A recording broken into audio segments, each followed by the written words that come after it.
ESPN 94.1 FM and AM 930 present The Drive. Brought to you by Huntington Federal Savings Bank. Local then, local now. Member FDIC.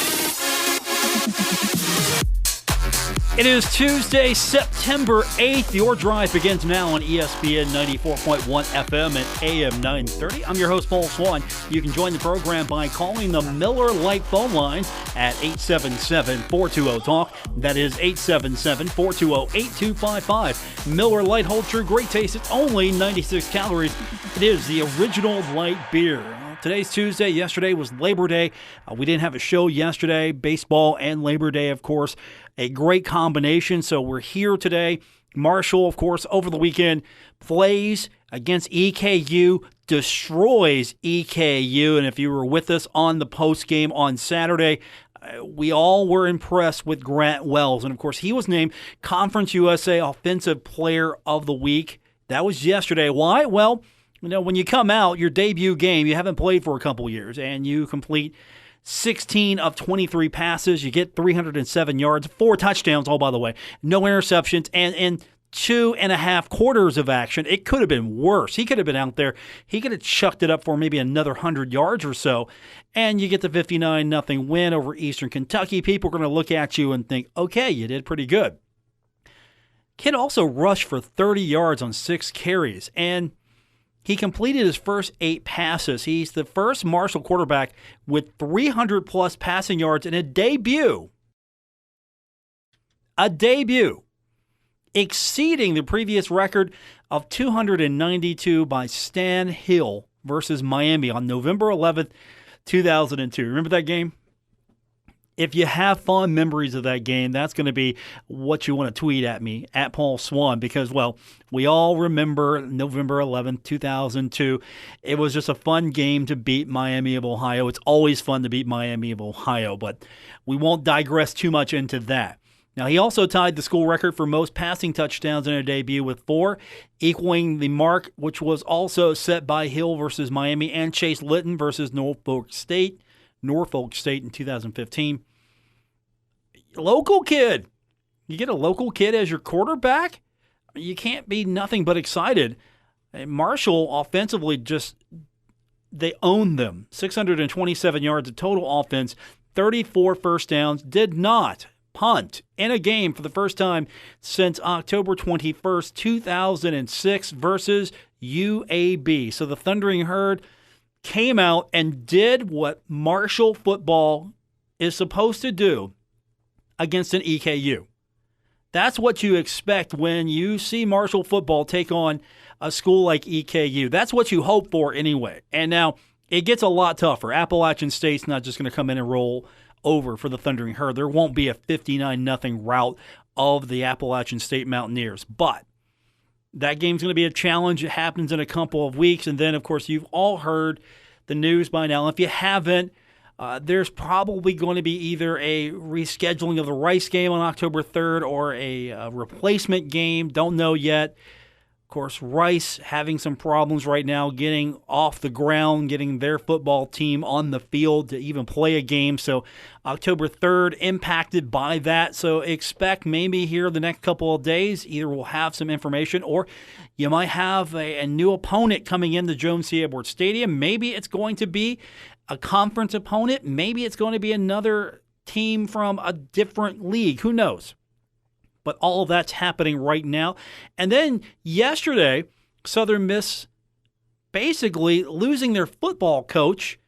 And you see all the news come out pretty rapidly. Jay Hobson resigns. They love winners at Southern Miss. They love winners. And the Golden Eagles, well, had a 28-23 record, 3 bowl games. You open up your career at Southern Miss with a 44-35 victory over Kentucky and Lexington. So things were off to a great start there. That was Southern Miss's first victory over an SEC team since 2000. And that's what Southern Miss was all about. Southern Miss football was playing the big boys, being a giant killer to those teams. And now look at Southern Miss. Southern Miss left behind when Conference USA had to reshuffle, reorganize, when the American started cherry-picking teams, and Southern Miss finds themselves in Conference USA. And Southern Miss, when Southern Miss is good, Conference USA is good. That's my honest belief. When Southern Miss is one of the premier football programs in this conference is really good, I think, because they're a great program. And so he resigned. Hart just probably wasn't in it anymore. That's interesting. Marshall doesn't have them on the schedule, so not a direct impact. But then again, we don't know what the schedule is going to look like in a few weeks, so maybe Southern Miss finds its way back on the schedule. I don't know. No one knows really. Mike Kamrick has said constantly that he's probably going to be scheduling in the season. This schedule that we have right now that I've printed and that you have, it's not rock solid. It's not 100%. Until those games are played, this game that's coming up with Appalachian State seems to be on track, but any other game, until you get to that day and that opponent's on the field with Marshall, none of this is for certain. So we will follow this, of course. Today was also Doc Holliday's Zoom press conference. We're going to hear from him, get his thoughts on the game that was, and look ahead just a little bit. Not really much you can say. Appalachian State, of course, the next opponent. Marshall has an opportunity to maybe scout them out a little bit better before they face off against the Appalachian State Mountaineers. We'll talk a little bit about that. Of course, the Thundering Herd, great performance, now has to sit back and wait. You're sitting back, you're waiting, you don't know if you're going to play again because you don't know what's going to happen with Appalachian State. Again, until Appalachian State is in Jones C. Edwards Stadium, that game it's solid, but it's not rock solid. It's not guaranteed until it happens. And that's where we're at right now with all of this. So we've got a lot to get into. Also, Grant Wells named one of the nominees for the Manning Award Quarterback of the Week. And they've got a pretty neat little gimmick going on right now that, trust me, I know you Herd fans out there. I'm with you. I know you Herd fans that are with me right now. You like stuff like this. So all you have to do is you go to, and I've got the link. If you go to my Facebook page for the show, The Drive with Paul Swann, I've got the link posted there. All you have to do, if you want Grant Wells to win this thing, you go to my page, follow the link, or if you already know how to get there, you're going to go to the Sugar Bowls page, Facebook. And you're going to like the Sugar Bowls page. That's the gimmick right there. They want you to like their page. And then after that, you're going to vote for the photo of the quarterback that you want to see win this thing that had the best performance. And, of course, I'm going to tell you all right now, you want Grant Wells to win this thing. So go to that page, like it, like Grant's photo. Possibly he could win the Manning Award Quarterback of the Week. That's pretty cool to have him already getting a lot of that publicity. A lot of people are talking about him. Now, of course, he's got to carry that over. He's got to do well against Appalachian State, and then the next game and the next game. One game, though, came out like a sensation. Doc's going to talk about what that exposure means. We're going to have that a little bit later on, his thoughts on the game, what that exposure means, because you're the first game.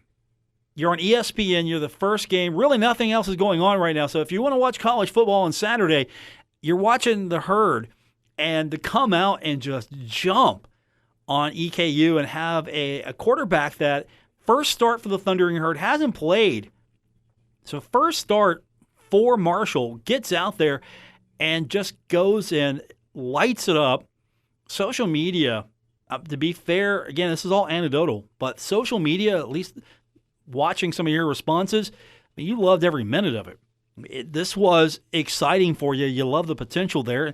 And this is the kind of football that you've been wanting to see. So I think that's fair to say. If this keeps up, Marshall football is going to be real fun. And Doc Holliday has said it this season. He likes this team. He really likes this team, what he's got. So we're going to hear from Doc Holliday. We're going to do it in two segments because we spent a lot of time with him today in his post-conference, his Zoom conference. We spent a lot of time with him today. We got a lot of great things out of him, so we're going to hear all of that when we continue. We'll start off with Doc Holliday's presser. Later on, we'll get your phone calls in. You can find me on Twitter at Paul Swann as well, so I'm looking forward to hearing from you. Doc Holliday coming up next on today's edition of The Drive on ESPN 94.1 and AM 930. Now, back to The Drive with Paul Swann on ESPN 94.1 FM and AM 930. We're presented by Huntington Federal Savings Bank. Welcome back to today's edition of The Drive on ESPN 94.1 and AM 930. I'm your host, Paul Swann, and today was Doc Holliday's Zoom press conference, getting a chance to really wrap up the game against EKU as the Thundering Herd now moving on, getting set for Appalachian State. That game coming up here in less than a couple of weeks. We'll have it for you on ESPN 94.1 and AM 930 and also on our sister station 93.7 The Dog. Now, as we always do, Doc Holliday likes to open up. He gives a quick, brief statement, set sort of the tone of what he wants to talk about. And here's Doc Holliday addressing the media during his Zoom press conference this afternoon with his opening statement.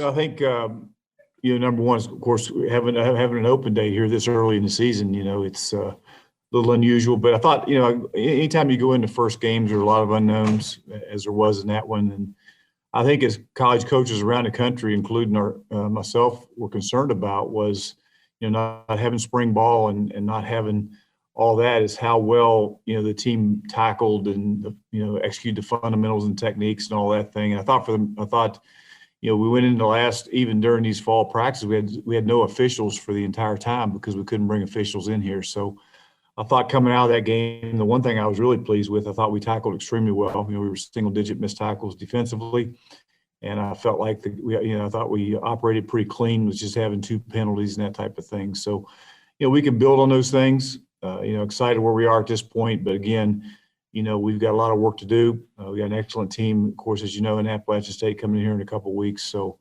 we got a lot of work to do between now and then. One question that Doc was asked, pretty standard, pretty straightforward. What'd you see? Because he talked about later on in the press conference about going back watching that film. And so there was a question to ask him what he saw after watching that game. Well, I saw a team that executed extremely well, and I felt one thing I was really pleased about is, we only played, that first offense and this went in there and played one series the second half.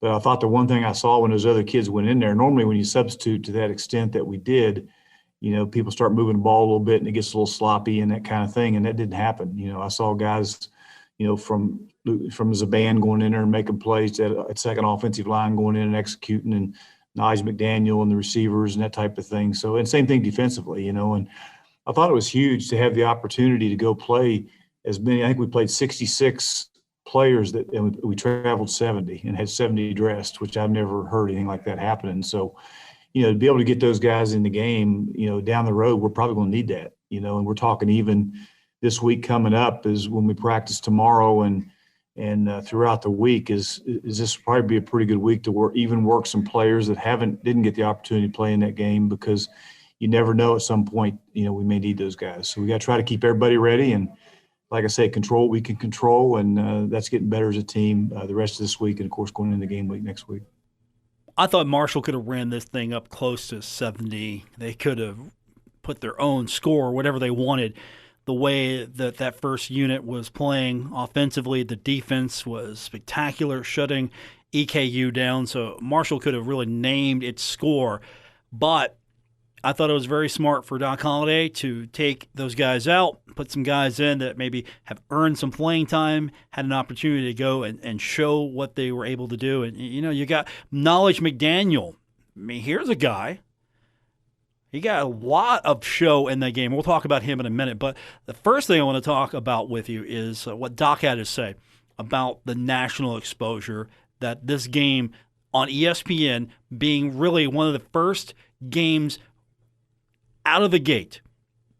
Right now, if you're looking for college football, Saturday, ESPN, not much is going on. You've got Marshall right here.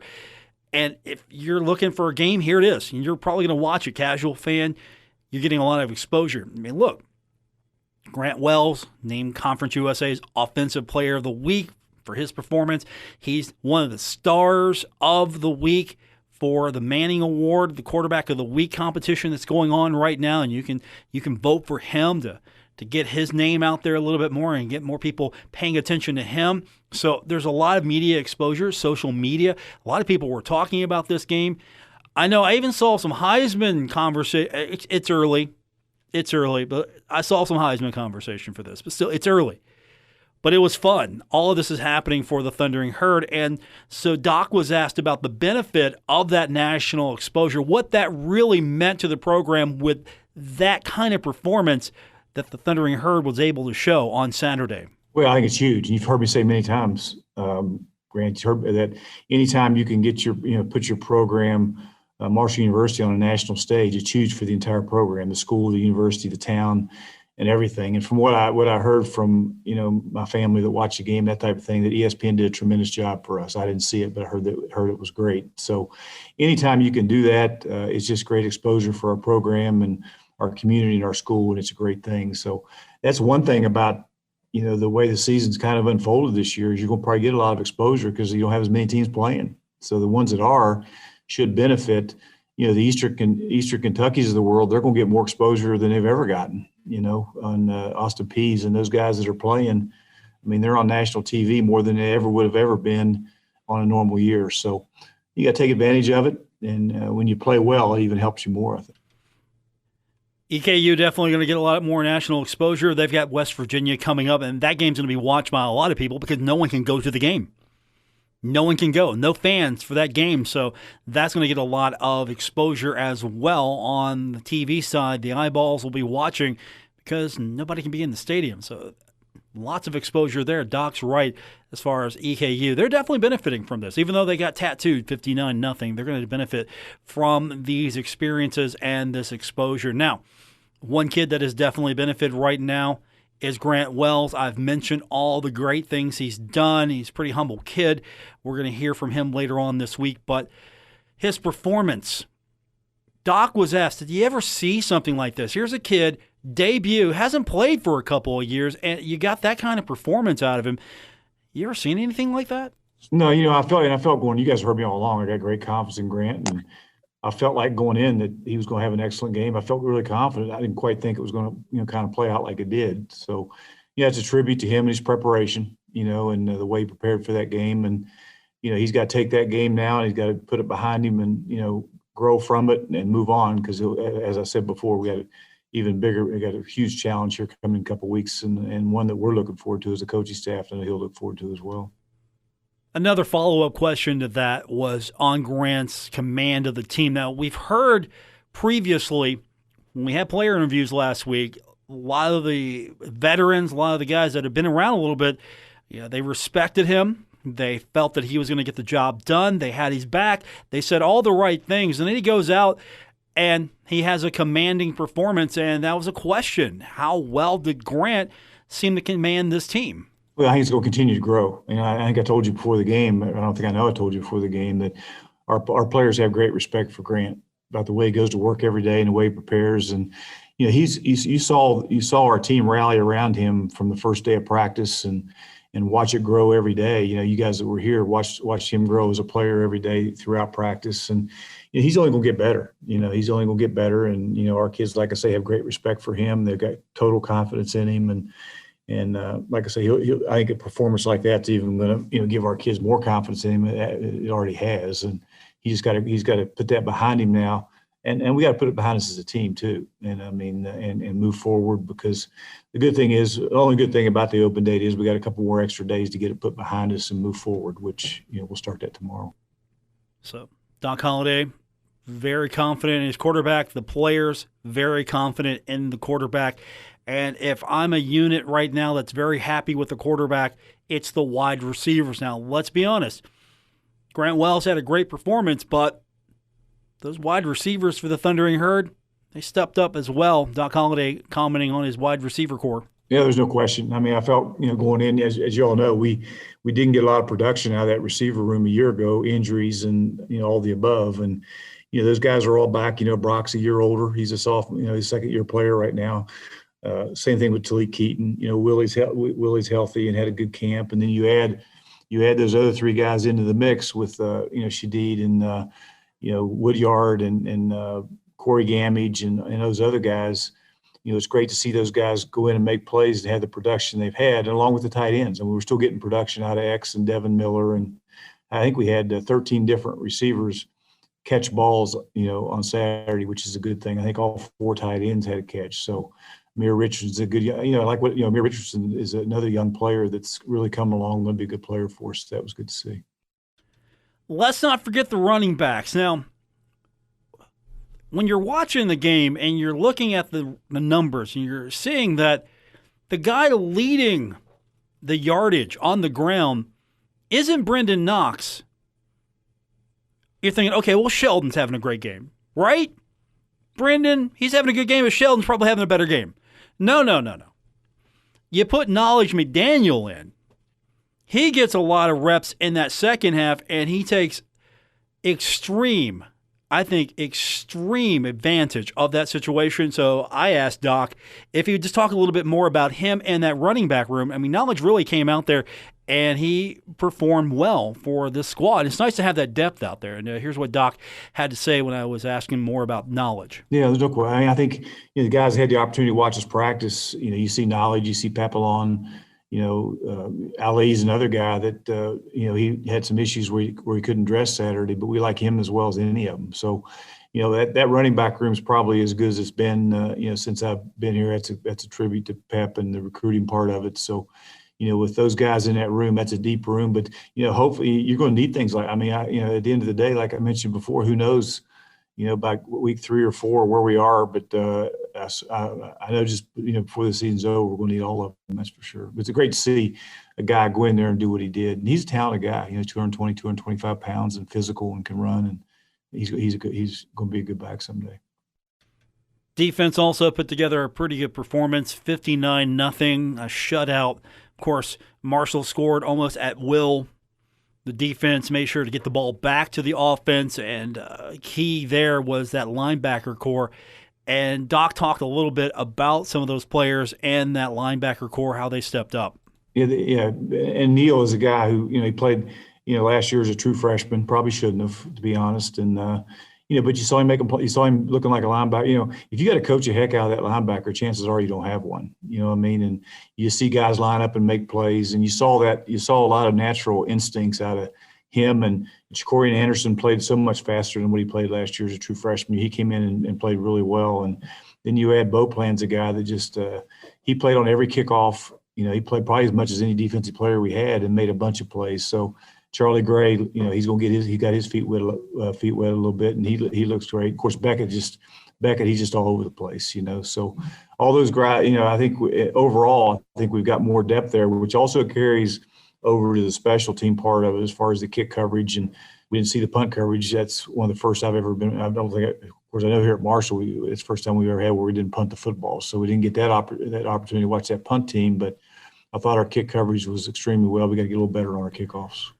Now, there's a follow-up question, again, talking about the linebackers, and you got some guys who are new to the program, who are inexperienced. You have some people who have come in, and they come from different programs, and you're trying to mesh all of those players together. But Doc Holliday, you got to remember, they've had these guys for a long time now. I mean, they're probably the world champions when it comes to practice, and Doc talks a little bit about having those linebackers in the system longer than you normally would. Here's Doc Holliday's remarks. Well, there's no question. I mean, him being, playing as a freshman has helped him. But, I think, we started getting able to actually coach these guys July 6th, which doesn't normally happen, So we've been at it a long time. So even the Beauplans of the world, the Cavalcantes, the Charlie Grays, those guys have had 1 million reps in walkthroughs and practice. And if you remember, we started week 0. We thought we were playing week 0, so we got that extra weekend. So we've been going at it a long time. And, Brad and that defensive staff do a great job of coaching these guys up. They've got a lot of reps.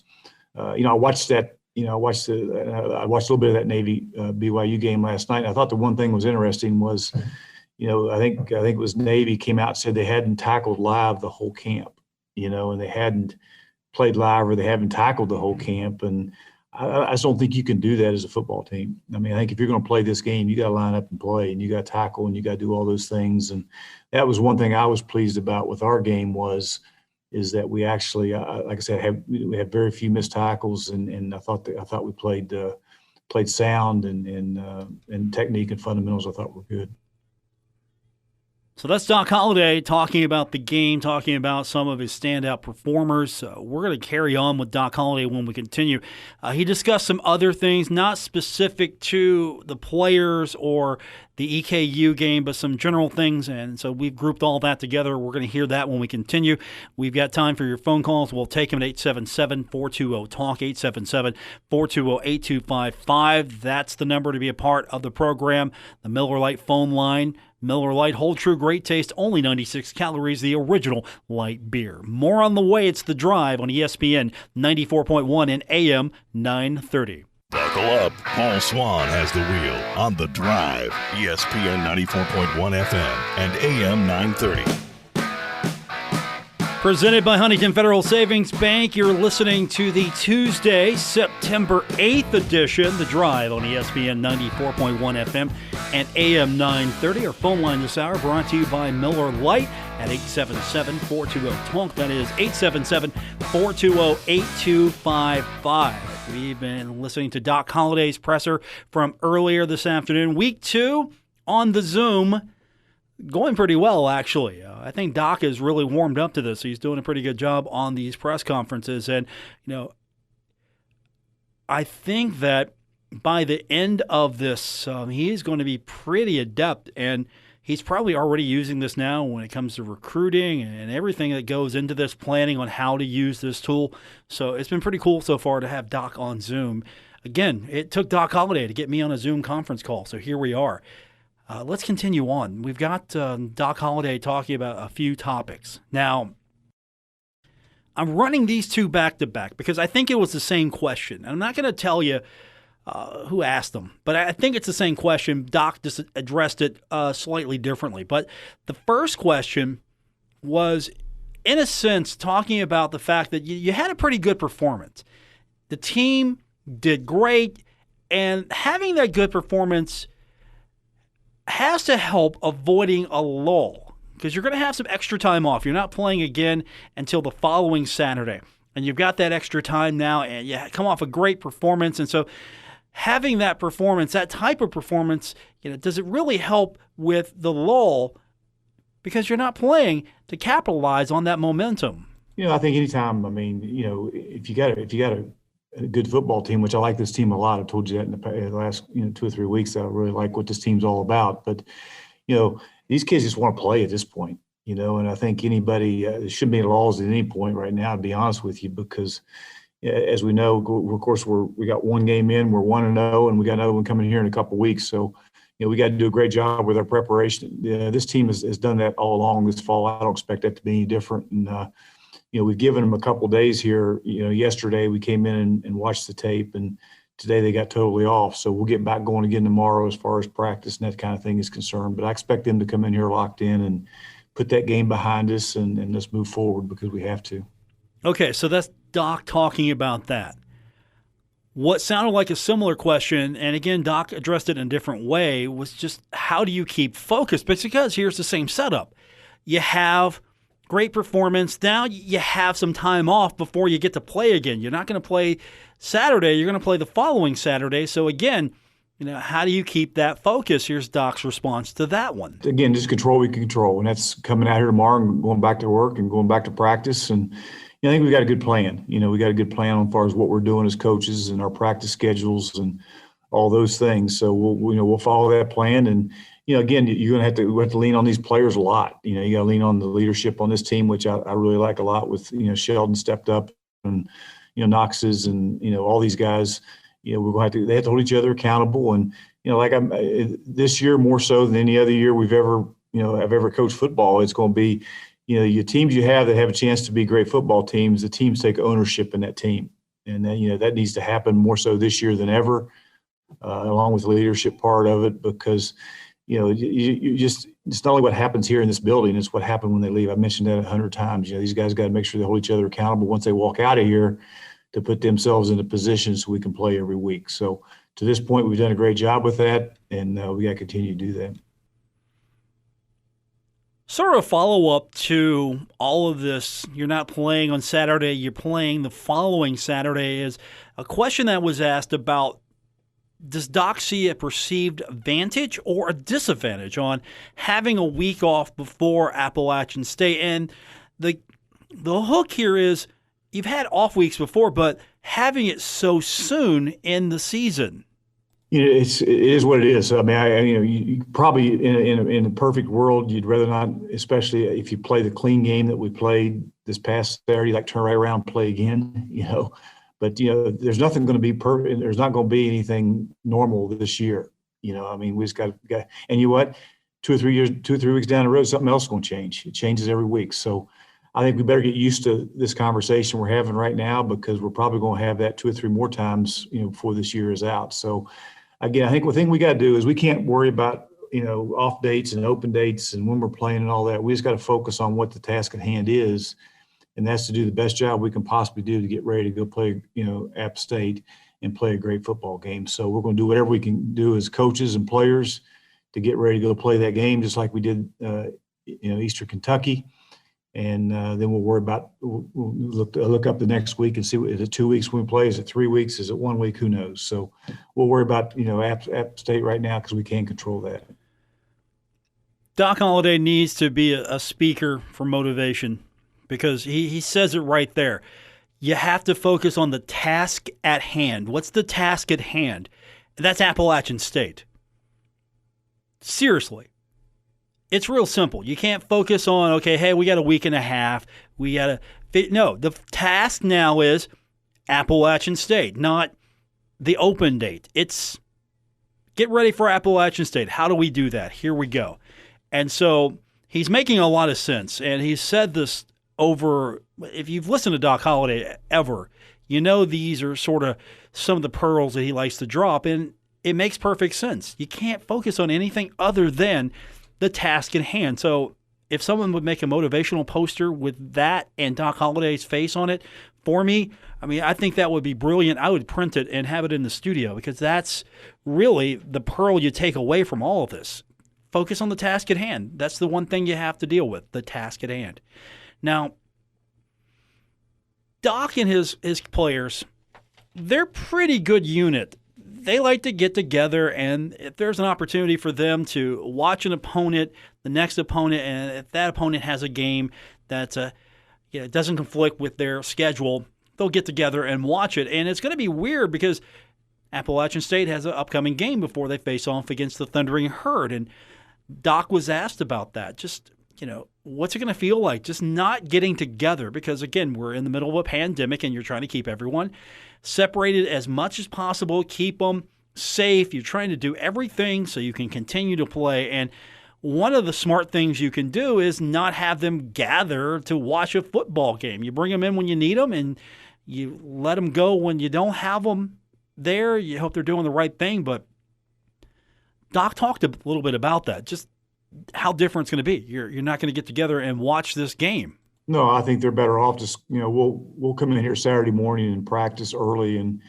that game's a noon game on Saturday, so we'll get them out of here in plenty of time to go home. They can watch it on their own at home, because I think the more, the least amount of times you can get them together as a group is probably a good thing right now. So, we won't have anything like that. They'll go home and they can watch it on their own. Good point there. Keep them separated as much as you possibly can. Bring them together when you need to have them together. Do all the smart things in between. There you go. That's basically the policy. Now, we touched on it. You can't control it. To quote Doc, it is what it is. You have a possible hole in your schedule now with Rice, and question was asked. You've heard about all of this stuff with the scheduling. Can you give us your thoughts on possibly not playing Rice?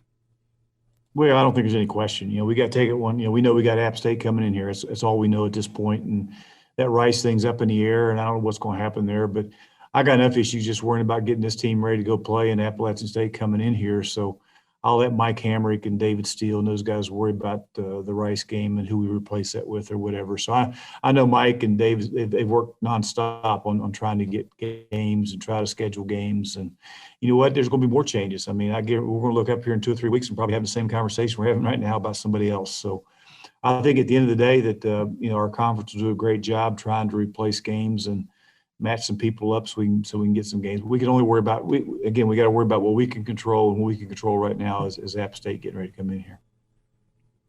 There you have it. Doc Holliday, pearls of wisdom. Can only control what you can control. Focus on the task at hand. I'm telling you, when football's no longer a thing for him, he should really go out and speak, because he's got some good points there. If you just pay attention and listen to him here, I mean, I can apply this stuff to my everyday life right now. Focus on the task at hand, control what I can control. And before we leave Doc Holliday's presser for this game, one question I was asked of him, although it was a great question, really, because last week when I was talking to these players, along with all the other members of the media, I kind of asked, hey, does it feel like you're sort of back in a rhythm now? It's football week, finally. Are you sort of back to normal? Can this be normal? And so Marshall's played a game now. And I think it was Keith Morehouse, actually, WSAZ, to ask this question. So I'll credit Keith with this one. He asked a question basically talking about, hey, you had this game now, college football. It was a college football Saturday for your team. How important was that game for your kids? Basically, talking about the mental health, just, the positiveness of having that game. Here's Doc's response to that. Well, I think it was huge. And just having the opportunity to have some fans there. We're one of the few teams in the country. I think App and Charlotte, who's playing on Saturday, had 0 fans at their game. So, just having you watched that Navy game last night with BYU. There was 0 fans there as well. So, I think that's a tribute to Mike Hamrick and everybody here at Marshall, the administration, to be able to put 12,000 fans, whatever that was. But what the great thing about that fan base? They all stayed. I mean, they were there. I think they were so happy to see a football game that they wanted to make sure they took it all in, because they never left, and that was a huge thing. Our kids noticed that. Our kids enjoyed having them there, and I think it'll get better and better as the season goes along, and hopefully we can get a few more people in every week. Also, I would say the pass-out policy, either stay or you go. I like that. I know I'm not going to make friends with some of you on this, but I like the pass-out policy of you're in or you're out. No coming back. Now, granted, we're in different times, and the tailgating is important to a lot of fans, and that'll come back over time here in the future when it's feasible to do that again. And we got to follow everything that Marshall's asking us to do right now. But I thought that it was really nice to see all of these fans who showed up, watched the game in the first half, then came back. So I'm sure Doc appreciated that, more. You could hear it in his voice. He really appreciated the fact that the kids come out in the second half and look, the fans that are here, they stayed. Man, imagine you come out in the second half, you're ready to go, and where's everybody at? Think about that. We'll wrap it up when we continue with today's edition of The Drive on ESPN 94.1 and AM 930. Never miss a moment of The Drive with Paul Swann. Subscribe on Apple Podcasts, Spotify, or wherever you get your podcasts. We're wrapping up the Tuesday, September 8th edition of The Drive on ESPN 94.1 FM and AM 930. It's been a fun week so far. Labor Day was yesterday. Hope you enjoyed your day off from laboring, for those of you who were able to actually get the day off and take advantage of the day. You've got football coming up in less than 2 weeks, with Appalachian State coming in to Jones C. Edwards Stadium. Hopefully we can figure out what's going to happen with that game scheduled for October 3rd with Rice, so that's going to be important as well. So we got a full week and a half coming up, but it was fun. I didn't think we'd get to this point, and I'm sure for you as well, it was really, okay, how's this going to play out? But everything seemed fine. I thought Marshall did a good job. I was pretty pleased the way everything was proceeding and progressing as it was eerie, though. It was eerie because I'm walking the concourse and going up to the elevator. It's just it was eerie. It was quiet. There wasn't the usual sounds from the tailgate lot. And you get into the press box, and again, a lot of people like to socialize. It was eerie for a while, just to not have that normal sound and cadence. And then the football game happened. I thought, okay, we're pretty much with less fans in the stands, it's pretty exciting out here, actually. And I think that was more to do with the way the team came out and performed. And, of course, the team, I'm sure, fed off what energy the fans were able to provide and vice versa. So week 1 in the books, and everything was good so far. We'll get another game, another shot at this on September 19th. We'll get another shot at this show tomorrow. Back again. Coming up tomorrow, we'll be right here for you on ESPN 94.1 and AM 930. Don't forget, anytime you like to listen to the show and you can't do it live, you can get it on demand. Apple Podcasts, Spotify, Stitcher Radio, or wherever get your audio, get your podcast is where you can find today's edition and every day's edition of The Drive. Thanks for tuning in. I appreciate everyone being here. Back tomorrow. We'll do it all over again. Until then, good night.